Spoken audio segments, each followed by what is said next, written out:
Pengenalan. Malaysia adalah negara demokrasi berparlimen dengan sistem raja berperlembagaan persekutuan. Raja tertinggi yang biasa dirujuk sebagai Yang di-Pertuan Agong adalah Ketua Negara serta pemimpin agama Islam di Malaysia. Kuasa perundangan persekutuan terletak pada kerajaan dan dua Dewan Parlimen Persekutuan. Parlimen ini terdiri daripada dua dewan iaitu Senat, Dewan Negara dan Dewan Rakyat. Ciri pertama sistem demokrasi di Malaysia ialah rakyat akan diberi sepenuhnya kuasa untuk memilih sesiapa sahaja yang dipercayai untuk menerajui negara melalui pilihan raya. Teori atau konsep berkaitan. Perlembagaan Malaysia secara amnya adalah asas ketuanan dalam pemerintahan demokrasi berparlimen di Malaysia. Parti politik yang dibentuk dalam usaha memerintah negara akan memahami hala tuju yang menjamin beban dan tugas sesungguhnya terhadap kepentingan masyarakat dan negara. Yang di-Pertuan Agong merupakan ketua agama Islam untuk negara yang berada di bawah naungannya serta bagi negeri yang tidak beraja seperti Melaka, Pulau Pinang, Sabah, Sarawak dan wilayah Persekutuan. Menjaga kedudukan istimewa orang Melayu Bumiputera negeri Sabah dan Sarawak. Pemilihan Yang di-Pertuan Agong dilakukan atau dipilih oleh Majlis Raja-Raja dengan cara undian. Undang-Undang Negara Malaysia. Undang-undang tertinggi di negara menyediakan rangka kerja undang-undang untuk undang-undang perundangan, mahkamah dan aspek pentadbiran undang-undang yang lain. Ia juga mentakrifkan kerajaan dan raja dan kuasa mereka serta hak rakyat. Undang-undang Islam di negara Malaysia.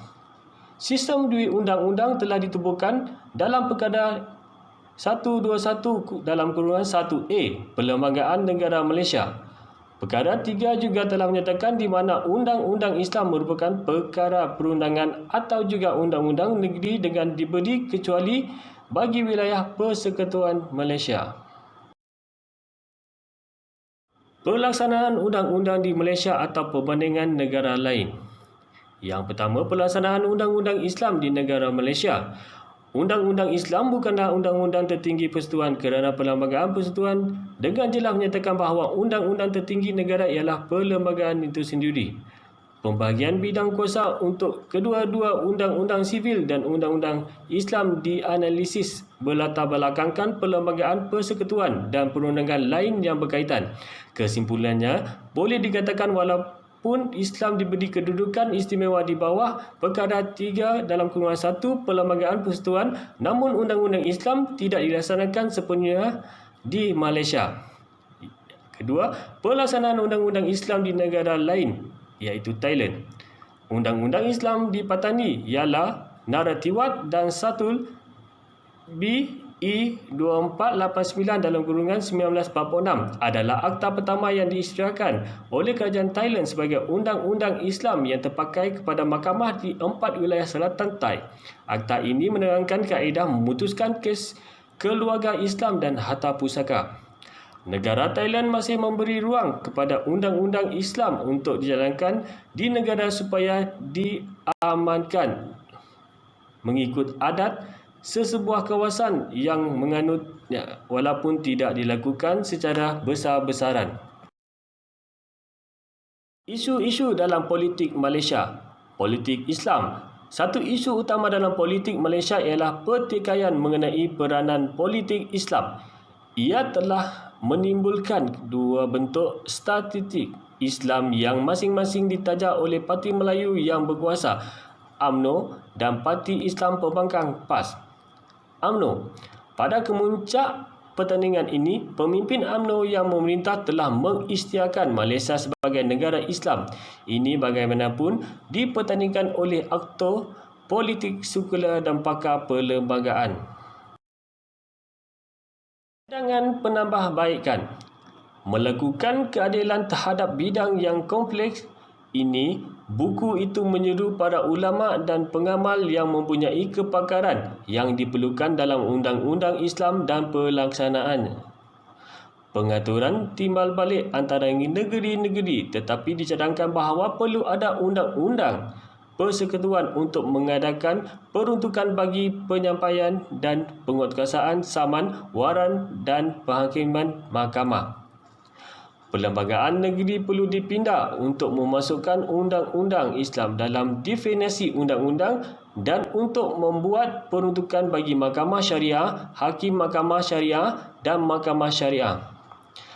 Zakat dan fitrah, baitulmal dan wakaf berkenaan dengan kesalahan jenayah bidang kuasa dan mahkamah syariah perlu ditingkatkan. Cabaran pelaksanaan undang-undang Islam atau syariah.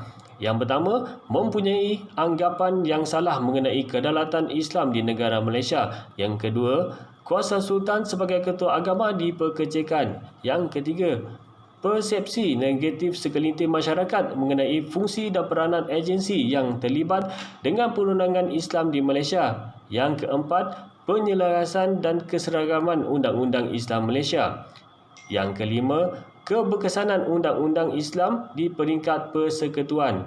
Yang keenam, kualiti pendakwaan dan pihak penguatkuasa yang sedia ada.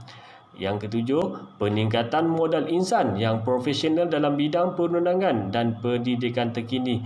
Yang ke-8, penambahbaikan sistem perundangan yang melibatkan Islam melalui kaedah penyelidikan.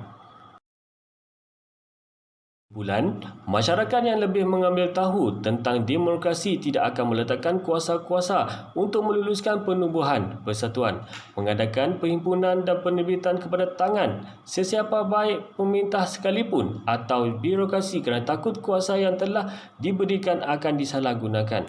Undang-undang sangat penting kepada semua pihak kerana dengan undang-undang yang ada ini setiap masalah ketidakadilan yang berlaku dapat diselesaikan.